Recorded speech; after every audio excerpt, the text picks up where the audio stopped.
And hello there, everyone. Good to see you. Paul Trani. Hey, guess what? I'm back. I was doing Photoshop, basically a daily creative challenge today. Finished that up, and now we get to dive into the masterclass. So this is going to be fun for me, and hopefully for everybody else. So I want to hear about your best tips as well. I could actually kind of show you my screen, and you can see all these scary notes, right? Here's and I can only show part of this because the rest is top secret.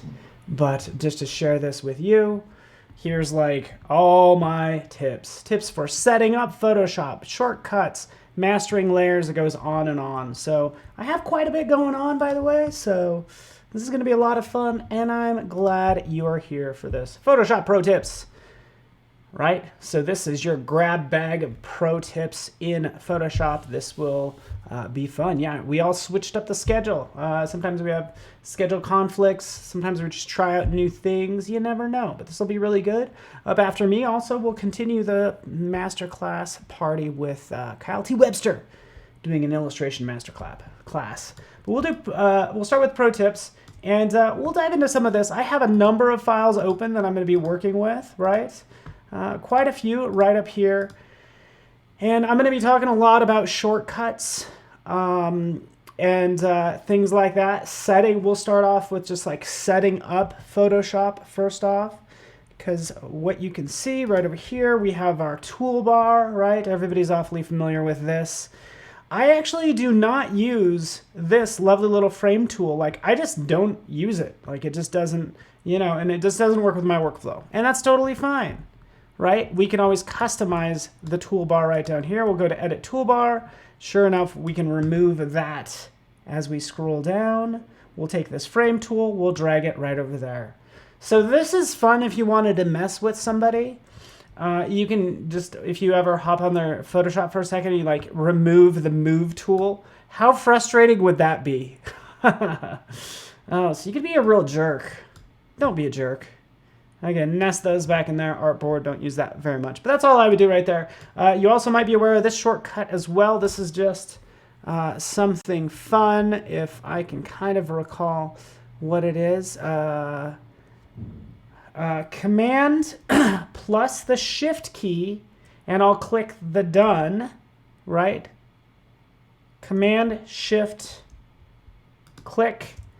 And then all of a sudden, we always love to show this, but we have this lovely banana that appears down here in the bottom for edit shortcuts. So that's fun, isn't it? That's fun to add in there. There's other little like Easter eggs in Photoshop as well. If we go into General, we'll go into the interface, right? And right in here, we should be able to click. Let's see which ones. I hope it's still there. There it is. Okay, there we go.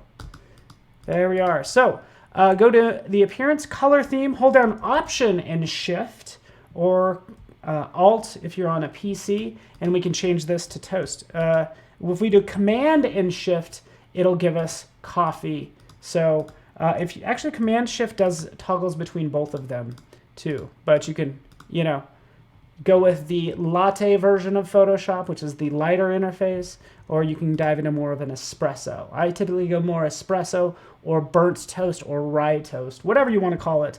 That's kind of fun. You get the idea. All right. Yeah, banana and coffee. So you got it. And toast. Again, people usually reference the coffee. So yes, Photoshop can make you coffee. Let's kind of click through some of these.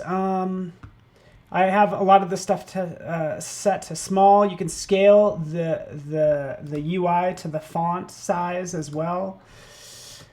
What you don't know is there's probably over about 1,000 icons. I don't remember how many. The designers, they have to make about 1,000 zillion icons, and there's a lot more that meets the eye. So even when you're going to like UI font size, that's the font size, but the UI as well actually can is different per operating system. Right in here, we can turn off Show Rich Tooltips. Again, these are kind of nice. You see the big boxes pop up. They kind of get in my way, so I turn those off like so. You guys get the idea. We'll go down. If you're working with, I'm going to show you some files that have so many layers. So what I typically do is I optimize the cache level for let's scroll down here to the description, to a file with lots of layers. If you're using on huge pixel dimensions, so like one photo that you're editing that's really large, notice how it changes the cache tile size and the cache levels depending on what you have selected in here. I typically do web UI design because all my stuff has a ton of layers, and you could read about it down there. So that's typically what I do. Boom, boom, scratch this, cursors. That's about it in here. I might need to jump in here later on, but that's about it. All right, cool. We'll click OK. We'll just kind of move on from there. So I'm talking about customizing this interface. Actually, I'm thinking that this is actually still a little bit dark. And I apologize if you guys think it's a little dark. It's a little dark. Let's just go back here into interface and let's brighten it up a little. I think this will just be trying to make it easy on everybody's eyes. OK, there we go. So let's kind of bounce around. I have these different files open. I have this one. Maybe some of you have seen this image before, whatever. This image has, and it's right behind me, there's about 250 layers in here. Okay, so I can always check or change what gets shown down here. I typically do layers. A lot of people will do document size, which is also a good one. Okay, but let's get into kind of navigating around this file. All right, yeah, you can turn off those. You can turn off all those tooltips, by the way. Even these little ones that float over each one of the tools, you could turn that off as well. Okay, but let's take a look at this, because if you see this, and let me just change this really fast. So sorry. Okay, let's go. This is typically what it looks like. My layers panel. I'll twirl in here. It's like I have no idea what is in here. There's maybe a monarch butterfly, layer 48. I have no idea what you are. And I want to be able to see what this is at a glance. I don't read the names. You're working in a visual app. You want these to be visual, right? So that's why you want to go to the layers panel, go into the panel options for the layers panel, right? And right over here, we want to change the thumbnail contents to layer bounds. So it's just going to give me what is on that layer. That's what it's going to show in the thumbnail. And then I typically turn off expand new effects. And you know what? Turn off add copy. Quit adding copy to everything. If I duplicate a butterfly, I don't want it to be butterfly copy. Just be butterfly, okay? So click OK, bam, and there they are. Oh, my beautiful, beautiful butterflies. They all just say butterfly right on down here. So my next step is like, where the heck is this butterfly? Where is it? Where's this one? There's a blue one in here somewhere, right? This is what people will do to find this butterfly. Michelle, do you do this? Like right over here, people will like, oops, I already gave it away. Let's zoom out. There we go. This is what I used to do. You would hold down the command key and click, and what that does is that highlights the butterfly here. Can you tell where it is? Even though I selected it, I'm looking for these marching ants. It's like, where the heck is it? And you got to hunt. You're like, oh, if I zoom in, oh, there it is. That's what got selected. It's so little. Better yet, all I want to do is jump directly to that butterfly. Check this out. Hold down the Option key. I need to really turn on Keycaster. Sorry about that. I hope this is on. Yep, there we go. It's kind of behind me. Let's do that one more time. Zoop. Let's move that over there. I'm going to hold down the Option key. Oh, great. And click, and I'll zoom directly to that object. Jump to this one, jump to this one, jump to this one, on down the line, right? I can see all those, right? So that's what I would typically do. I'd jump in here, edit this, make sure it's landing on that branch, and move on. So that's what I do for navigation. Cool. And I want to welcome everybody, even if you're joining me elsewhere. Afroja, Rahul, Atasham, Jeddah. Just so you know, I'm over here on behance.net/Adobe Live. So here I am out here. By the way, I can always, let me just lock down all these highlights. I might not know where this butterfly is, right? Where that layer is. But if I hold down right here, hold down the command key, I can select it. And what that command key does is it's turning on and off auto select. The command key turns on and off auto select. Anissa, oh, it's good to see you too. Awesome. Good to see you. So that's what I'm doing. So I want to jump to this butterfly. I don't know where it's at. What about this flower down here? Boop, we can click on it and it jumps clear to that layer, as you can see. So we'll just bounce around. We'll find this palm tree, and this is just navigating through your file, okay?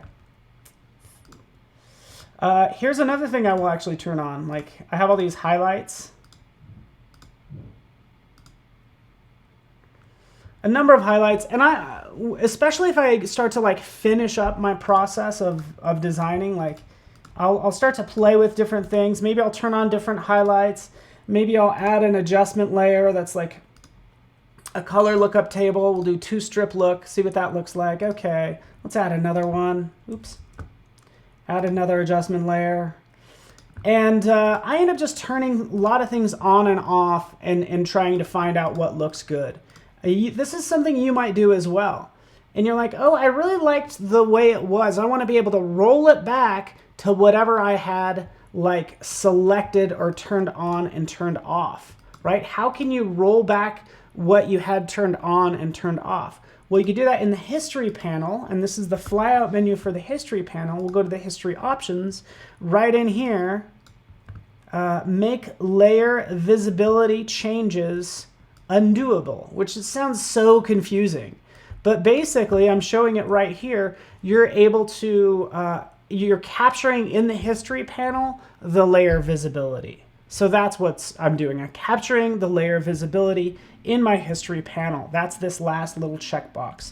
So that's what I do, right? And now I can go ahead and roll back up. Oh, what was that? What was that certain look that I had back a little bit ago? I can kind of toggle through it and get to it however I want. Okay, cool, you got it. That's history panel. We're just dealing with these flyout panels. Let's go into my panel options. I'm gonna make these thumbnails even smaller. I hope that's okay, because there's so much going on here. There's 250 layers. Let's go ahead and lock that down. Okay, so let's get, so hopefully that makes sense for kind of navigating through a file and like just option and clicking. Oh, there's my flower, right? Command H, just turning off that grid, that looks better. Oh, let's jump to this one. Zoop. There it is, awesome, right? And we can start to manipulate this like so. Hopefully Keycaster isn't too annoying. Command 0, we are back out, right? Cool. All right, so let's kind of move on. Thank you, Tim, I'm glad you like this. Can you change how far back you go in the history? Yes, you can. Great question. Notice that it's not going to be in here, right?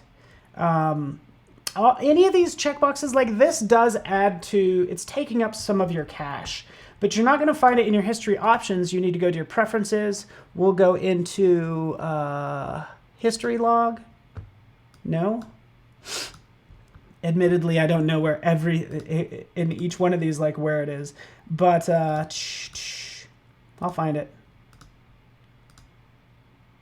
Oh, here we go. Performance. I knew it was like scratch disk, performance. History states is set to 50. So there's 50 history states that'll automatically record. So that does take up more memory. Get the idea. Okay, cool.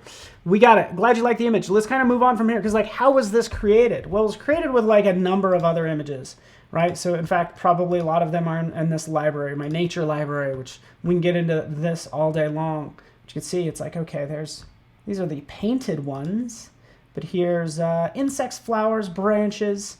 This is typically how I work. I keep everything in libraries. I drag them out. I start to position it. Maybe I'll open that up separately. But you'll have all these images open in different tabs. You're like, oh, I got all this stuff. Everything's open in different tabs, right? Might be kind of hard to see, right, where everything is. And what I want to do is I want to start combining these together, all right? I can take this daisy image,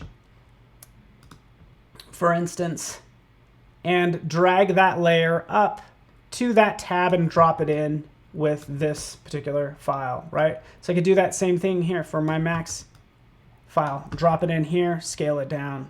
Okay, you guys get the idea there. This is what I want to show you is like what I use so much is I'm always tiling the images. I'm tiling all my content like this. This is the view that I use. I use two views. It's either going to be one image full screen, like full screen, right? Everything in tabs. So it's like, okay, I got to go back in here, wherever it is, view, arrange. And these are the two I use. I use consolidate alt to tabs, and then I use tile. So I bounce between those two. So what I've done here is I just turn those into shortcut keys. And my pro tip here is to like set up your own shortcuts for whatever you use.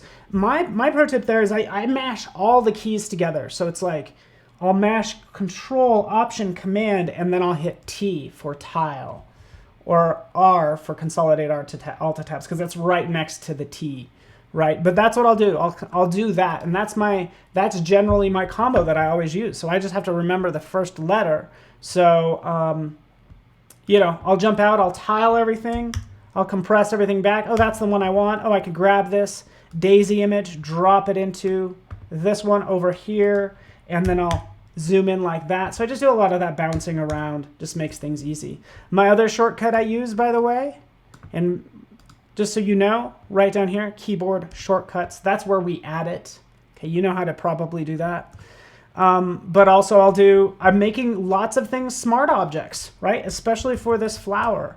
Like I want to turn it into a smart object so then I protect it in case I make it too small and want to size it back up again. So again, Control, Option, Command, S, mashing all those keys together, it makes it, sure enough, a smart object. I can do that with this one. Mash all those keys together.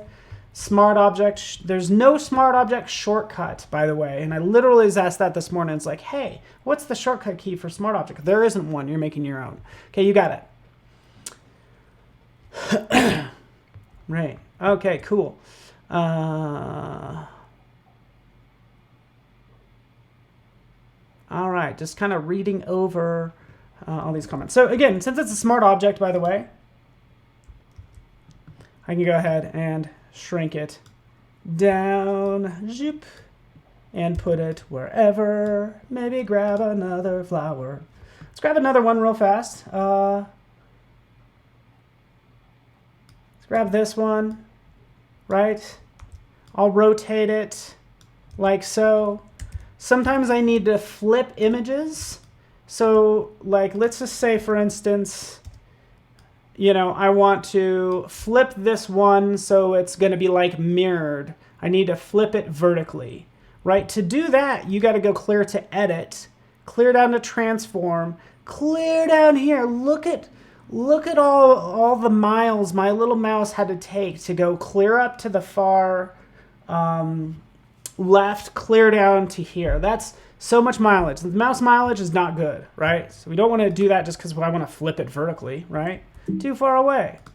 So let's undo that, or not.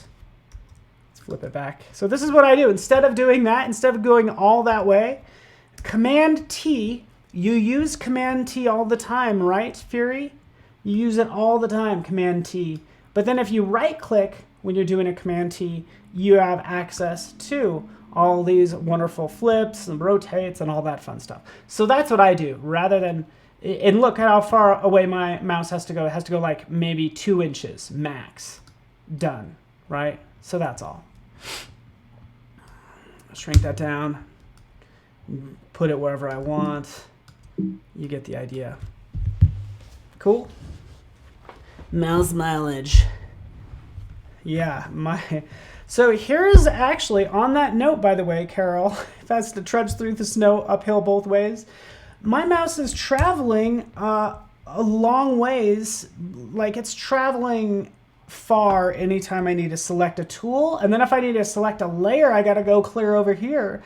This is why some people will actually have their layers panel. They'll do one of two things. They'll either take their layers panel and all their panels and put them on the left side, or what they will do is they will take their toolbar and put it on the right side. It's totally whatever you want to do, right? So think about moving. Now what happens is if I want to add a, say right up in here, say for instance, I want to add, this is what we could do. I want to add an adjustment layer. What shall we do? Let's do like color balance. So in this case, I'm trying to make the mileage, the mouse mileage minimal. Say that 3 times fast. Go right up here. I want to do a hue and saturation. Click, boom, it adds it. Here's my properties panel. And typically I actually have my properties panel right here. It just kind of depends on what I'm working on. But now all we do is we add our adjustment, we add our properties, right? We shift it, and we're moving within 2 inches of this area because I have my adjustments, my properties panel, and my layers all right over here. And then if I decide that I maybe want to invert this, use a shortcut, and then use a brush, guess what? The brush is right here. So we're not going very far when it comes to painting things, right? That's the idea. All right. Yeah, there's a lot of complex car work that I'm working on. But here's another thing I do. Another pro tip is with brushes or any tool, right? Especially with brushes, I'll go in here and I'm freaking jacking with it. I'm like messing with all this stuff, you know? I'm like, and then I just want to paint on a mask with black. Get me back to the basic brush. Come right up here, right click, reset tool. So that's what I'll typically do. Reset tool, boom, or reset all tools. So that's how you roll things back so you can then like paint on it, in this case, you know, like so. You get the idea. Cool. All right. Okay. Yeah, exactly, Marsha. I think when you say that you looks good, but I can't relearn too many years. So this does mess with your head. How long will it take you to kind of like get used to doing things this way? I know for me, I would be better off putting everything over on the left side. Since I'm left-handed, it just feels a little bit more natural to me to kind of have everything over here for me. Okay, now my head's in the way. Okay, so let's move on, folks. I want to get into kind of handling this file as well. Zoop. And there we go. Yeah, Steve, try it. Try the toolbar to the right. So let's think. I can work on this file some more.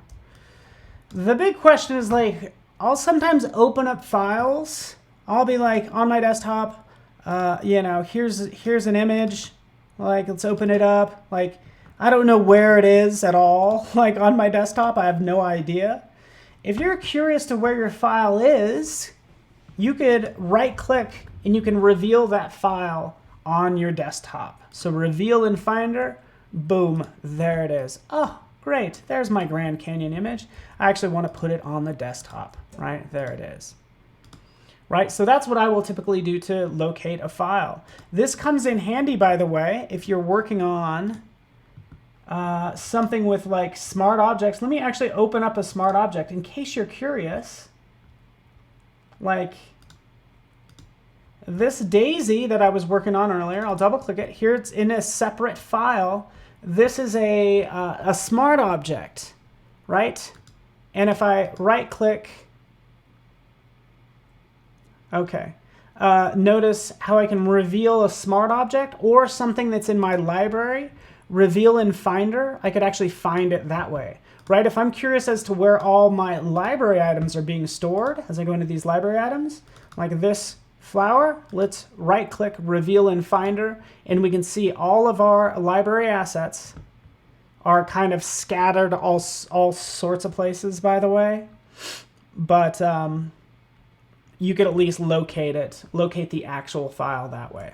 Okay, cool. Let's move on, shall we? I had this one open, by the way. It's like, okay, this is cool. Oh darn, it is. I must have deleted that library item, which is so sad. By the way, if I actually deleted it, I'm so glad this came up, because this happens. It's like, where the heck, hey Paul, where the heck is your file? Where'd you put it? Like, I don't know where it is, right? Edit contents, that's not gonna work. What you can do, oh, it's launching. Oh. Okay, so it ended up finding it. My key thing here is if you save anything to your library and you can't find it, in your libraries panel, you can go right up here and you can send PS, PRT. Oh, there it is, right? That's how you can find it. You can right click it on it and you can move it to the library it needs to be in, right? So that's how I locate, find, move around, and all that fun stuff if anything is ever lost. But let's take this. Let me actually do something with this really fast.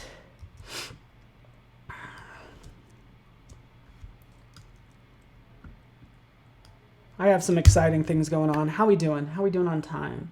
Oh, good. I have an hour. So this is what I would do. I have this PS PRT, this passport image. And honestly, this is a file that I want to reuse lots of times. And that was actually the case for this. That's what I wanted to do. Let's just make this easier to read. We'll just do that. Okay, so I have some text in here. This is what I'll do. Grand Canyon. Take this down. There it is.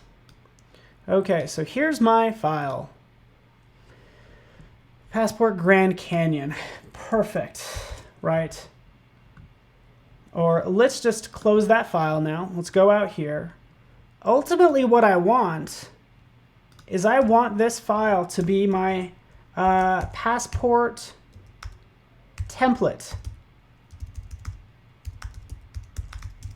file, right? That's what I want this to be, because I'm going to have a Grand Canyon version, a Fiji version, a Japan version, all these different versions. But if I open this up like that and I change this text to Fiji and save it, right? It's like, oh, I lost that. Now I'm like, I hate overwriting files. I don't want to overwrite my Grand Canyon one. What you can do PSD. Let's actually make sure this works. I haven't done this in a while. Okay, we're gonna use PSDT. We're gonna double click on it. We're gonna open it up, right? We're gonna change this to Japan, something like that. You know, and change this gradient fill to something else. Okay, making it look a little bit more drastic. Now when I try to save it, file save, because I've called it a PSBT, this is what happens. So I just renamed that file out here to PSDT. I open the file, it opens it up as an untitled file. It makes it a template file. All you have to do is add T on the end. So once I'm in here, when I go to save it, I can't actually, when I save it, it's like, hey, I'm not even saved yet. That like indicates that, hey, you made a new file, and now you can save this out as your PRT Japan version. Okay, you guys get the idea. Okay. All right. So yeah, what else shall we work on? Maybe I'll look at all my tips. Let's look at all my tips, shall we? Let's open this up. Boom, scary. And oh, this one I love. I love the step and repeat. We talked about the history options. Yeah, there's so many things.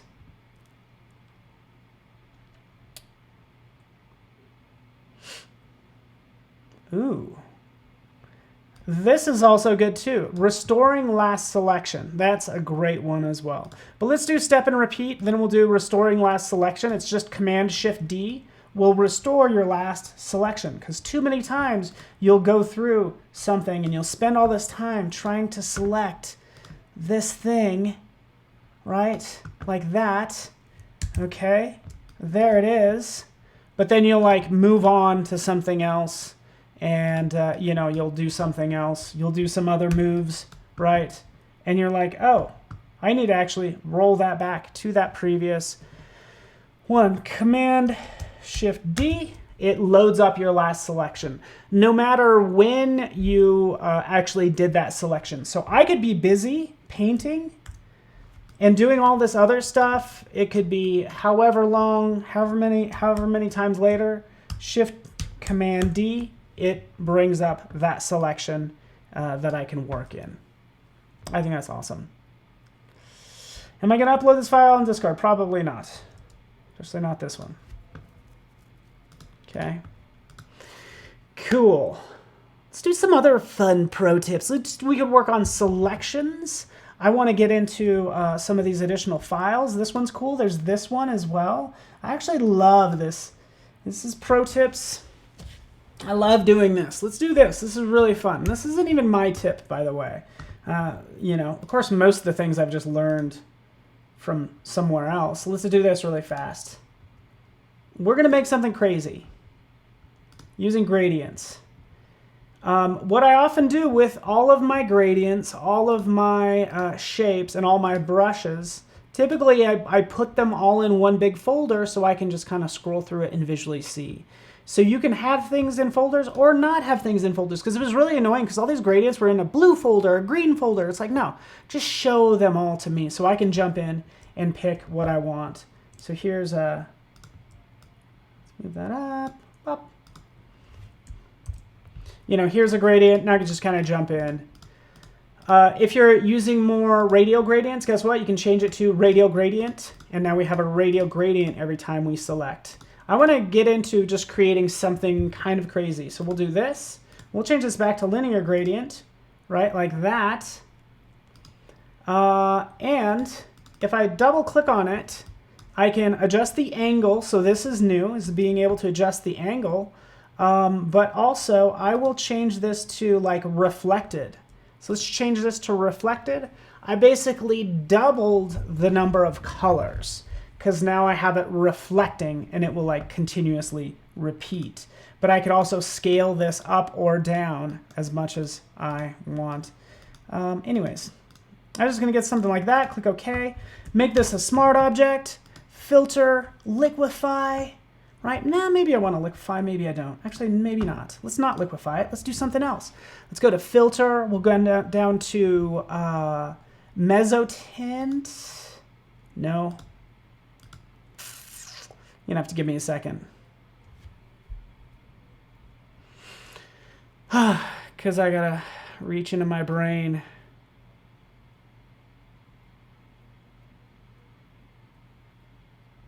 Mosaic. There we go. I wanted mosaic, not mezzotint. But I'm just creating a bunch of these squares is all I'm doing. Let's do that. Let's go into filter and go to liquefy. Let's have some fun with this. We can start to push this all around and make this kind of neat. I'm trying to get like a bunch of fun colors all mixed together is all I'm doing. So I'm just playing around right in here. Right.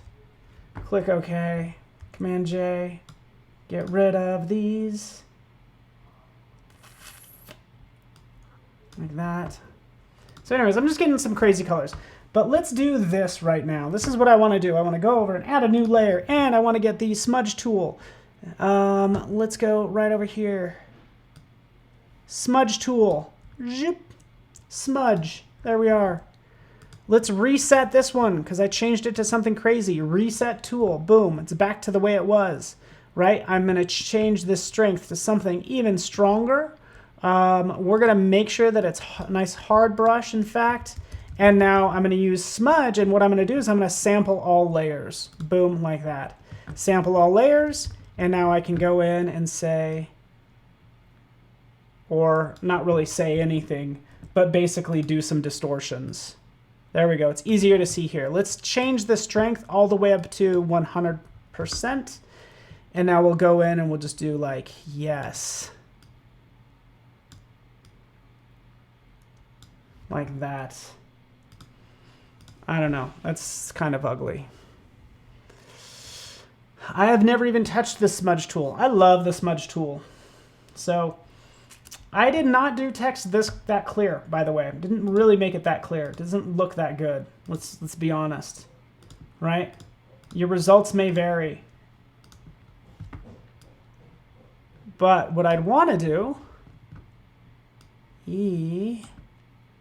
if you click on an area that has just more colors, you'll have better results. But let's do this now. You ready for this? Let's do this. Let's go in here. Let's take some text and is liquify is different from smudge. Yes, liquify is going to be a filter. Smudge is just going to actually work right on a blank layer. So, but since you asked that, Mandy, geez, let's see how this works. Let's just do, we'll do SC. We're going to do SC.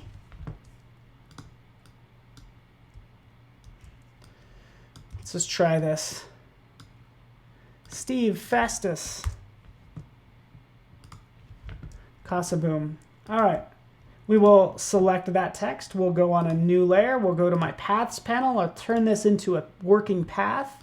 Right? There's my working path. And for this working path, what I want to do is I want to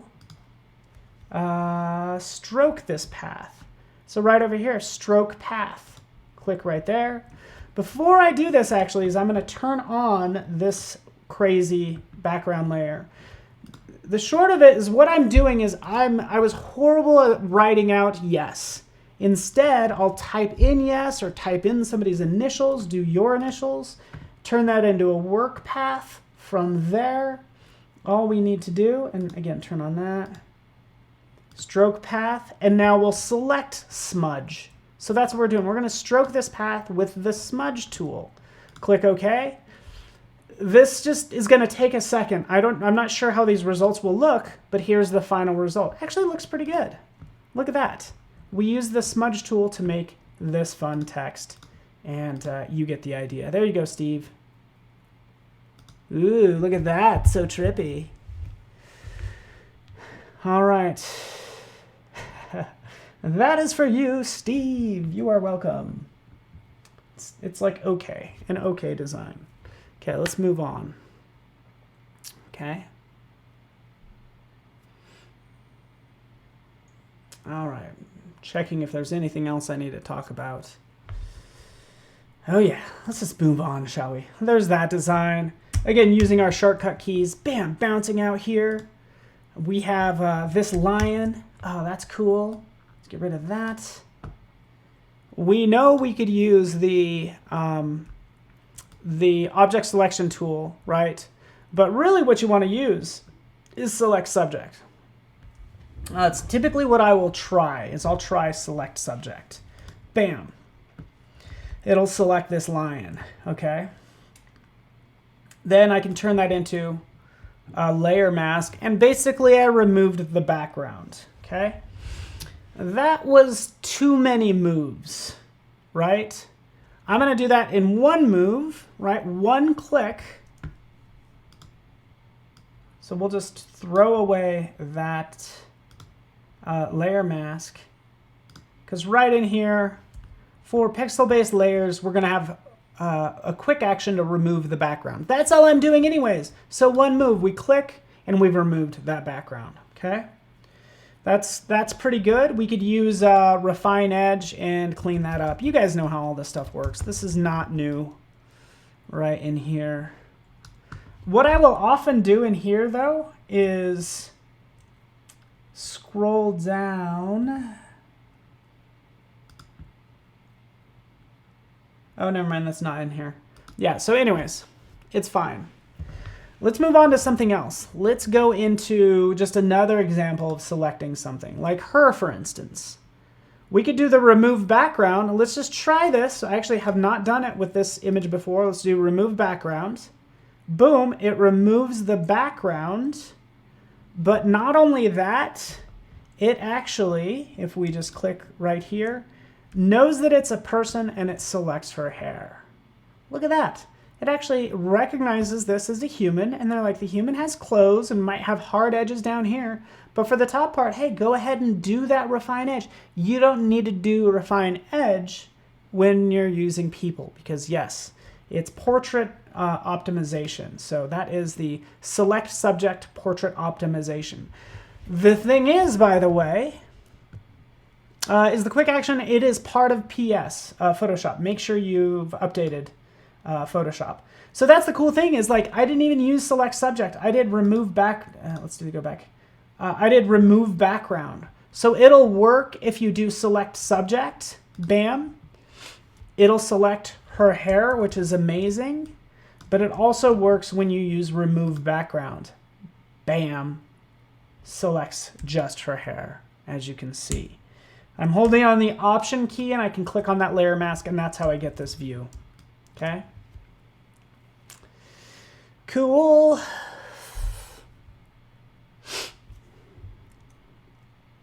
Oh, by the way, if you can't find it, thank you so much for bringing this up, by the way. Let's say, like, go over here. It's like, you might not have it because you have a text layer selected or it's a vector layer. I'm just thinking of the different reasons why you might not have it. So notice how right over here, we don't see that quick action on a vector layer, a text layer. It has to be on a pixel-based layer, right? As you can see. Okay, so that's where you'll get that. Otherwise, this is fantastic. Like the properties panel really does everything I need it to do. Yeah, so you guys get the idea. We've done that. She's looking cool. Let's like do some cool designs around her. We will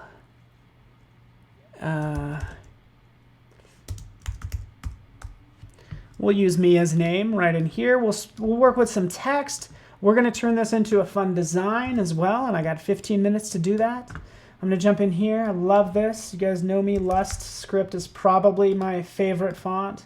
So I'll jump in, type in Lust script. There it is, Mia. I know this isn't you, Mia, but work with me, right?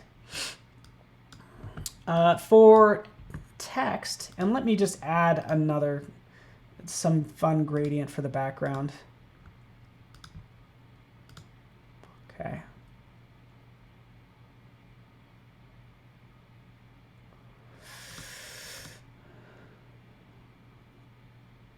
Yeah, this is where I'm going to spend most of my time. It's just like finding the right color for the background.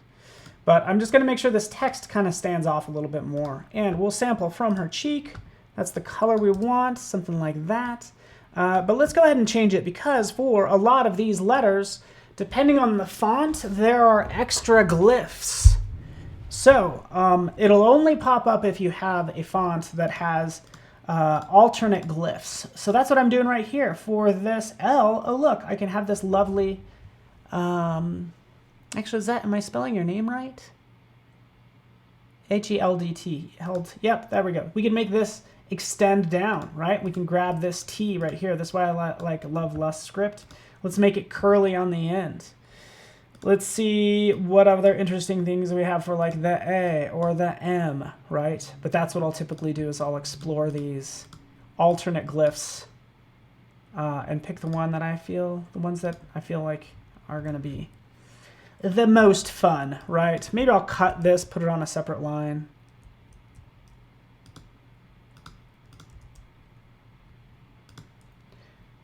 Something like that.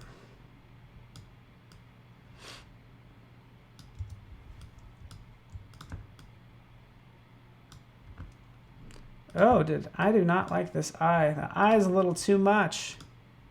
Let's throw some spacing in there.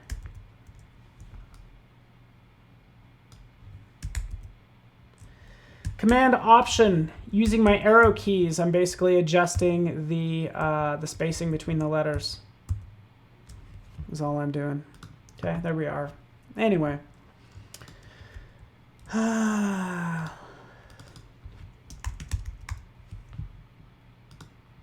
And let's type up some new text. Happy Friday. There we go, because I want to get some descenders in there. There we go. Awesome. Looks good to me. We create that type lockup. We got it. Done, done. Let's do some fun designs around her as well, right? Here's my text. We'll make this like maybe pretty large behind her, like so. Let's do that. I don't know. I'm still working on this design, everybody. Okay, I just started it. But I want to actually add a cool, like, design around her. Like, she has this cool, like, vector design around her is the idea. Okay, so I'll go over here. I'll create a little spike. So let's do this. Zip. A circle. And then I want to do sort of like another element. So we can go in here. Let's go to the custom shape tool. Right out here, I have all these lovely symbols. You can add those by bringing in the append default shapes. I think that's basically what I did. But now I have access to all these. All I really want is like a diamond. Oh, perfect. Grab this diamond, selecting it. We'll do like this. Zip. Just creating a fun design right there. We can see these two layers. I want them to all be on one layer. We could select both those vector layers, and guess what? It knows that they're vector layers because it's saying, hey, you want to merge shapes? Yes, I do. Thank you very much. Right, there we go. Let's zoom out. Now we have this lovely spike. But this is what I wanted to do, is I wanted to do a step and a repeat. Okay, because what I want to do is create, I want to have this here, and I could hold down the Option key and drag out and make another version, and then Command T and rotate it, and hold down the Shift key, right? Because I want to create this cool like spiral around her. It's going to take too much time. It's like, oh, I got to do that. I got to do that. I got to do that. No, no, no. You don't have to do any of that, right? Going back to my original, and I can hold down Command Option T. So to duplicate, you hold down Option, but I want to do a duplicate and transform. So this is where I can hold down Command Option T. Now I can move this over here and then rotate it like so, like that. Getting it to where I want it, like that. Done. Boom. So I've moved it over and I've angled it, right? So rotation and a move, two things, two transforms. Now I want to do a step and repeat, just like you can in Illustrator. So I want to do that same thing. This is where I'll hold down the Shift key, Command Option T. You ready for this? Watch my layers panel too. And let me actually zoom out a little bit. So we can see it travel all the way around. Shift Option Command T, and now it's doing the repeat part. Look at my layers panel. Bop, bop, bop, bop, bop, bop, bop, bop, bop, bop, bop, bop. Boom. Something like that. You know, honestly, if I would have done this again, I actually would have been mindful of how much I was rotating that, because I want to make sure it lands perfectly correct. But you can see right here, I've made all these layers. I could select all of those and I can merge those shapes, but now I have this lovely like burst that I could work with as well. I could actually go smaller. Let's do the same thing with this. You ready for this? Let's make this larger, but let's have it go in. So let's do Command Option T. So it's going to duplicate and allow me to transform. Zip. Shrinking that down like so. In fact, let's offset it. Let's go like that. And then let's rotate it a touch. Okay, that's what we've done. I want that to be duplicated as well. Command Option and holding down the Shift key. That's really the only new one that you need to add. Boom, boom, boom, boom, boom, boom. Now it goes clear down there. We have all these lovely diamond type shapes that I can now put behind her and make her look cool. Okay, so that's the whole idea. All right.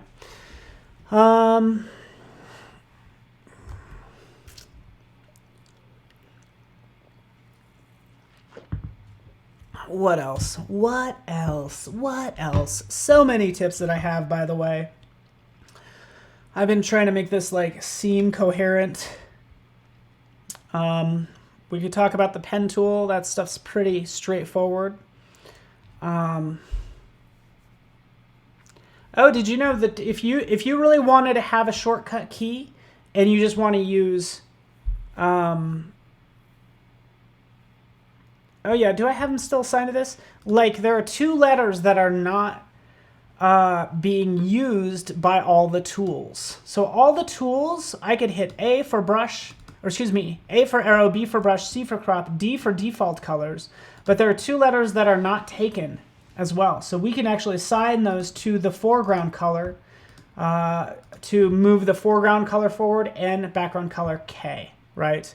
If you want to swap the 2, you hit X. All right, cool.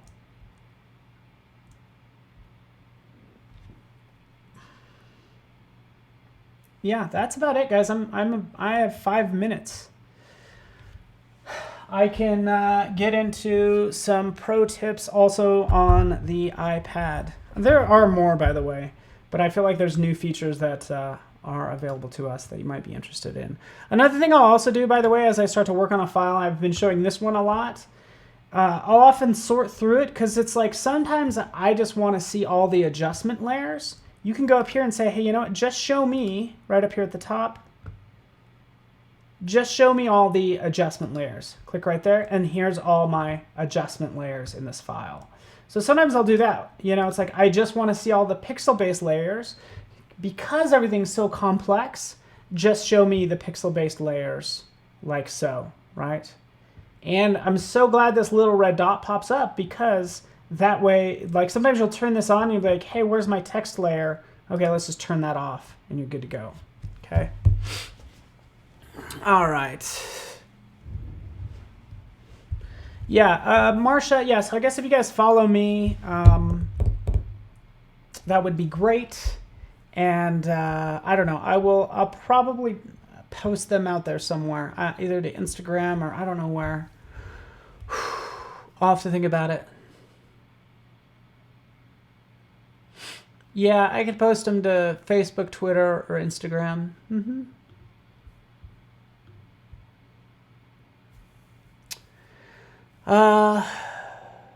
Ooh, here's another good one. Anytime you're in a dialogue, so let's just say I'll do command, let's do this. Let's jump to a different image really fast. Let's do it. There's Steve. There's her. She's lovely. This is looking great. Let's do command B, right? Color balance. Anytime you're in a dialogue, come on, my mouse lost its juice, so this will be fun. Or something just got disconnected. It should reconnect. So sorry. Let's just grab this.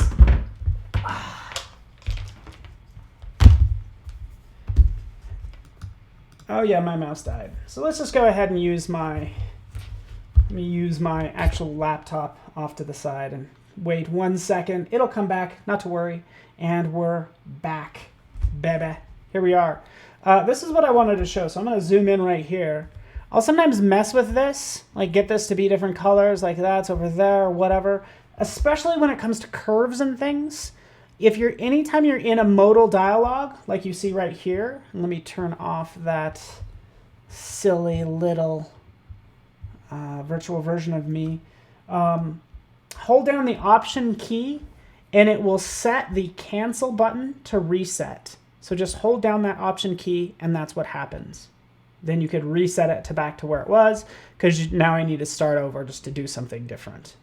But that's the Option key, works for most modal dialogues. Anytime you want to kind of reset something, that's a little sneaky. I love that tip, by the way. All right, cool. All right, thank you, Marcia. Yes, sorry my mouse isn't working, but my time is also up as well. I have plenty more tips that I just kind of give as part of this masterclass that I'd be happy to get into. Basically, all my master classes are just a bunch of tips based on subjects. But for my long list, I will go ahead and publish that out somewhere. I'll probably post it to Twitter, to be honest with you. So Paul Trani, that's where I'll post all these shortcuts. And hopefully they're helpful to you. So all right, everyone. Thanks so much for hanging out with me. I appreciate you. And yeah, I'm already thinking of new tips that I could have added to this that I find really important, but we will do that later. Ooh, this is what I could do. I will put the tips in a PSD, and this will be my last tip. I'll actually put everything in a PSD, and the great thing is once you created that PSD, let me get there, somewhere. We could save this as a cloud document. And once it's saved as a cloud document, it will be available out here on assets.adobe.com/cloud documents. So this is how I'm going to share the tips files. I'm going to put it in a PSD, and then sure enough, you'll see it right in here. As soon as it's saved, as soon as it uploads, that's where that image will be, and you'll be able to comment on it and stuff like that. So that's I think that might be what I will do. Just like you can see this PSD, and sure enough, you can comment on it right over here. So that's kind of the idea. So all right, everybody, I appreciate you.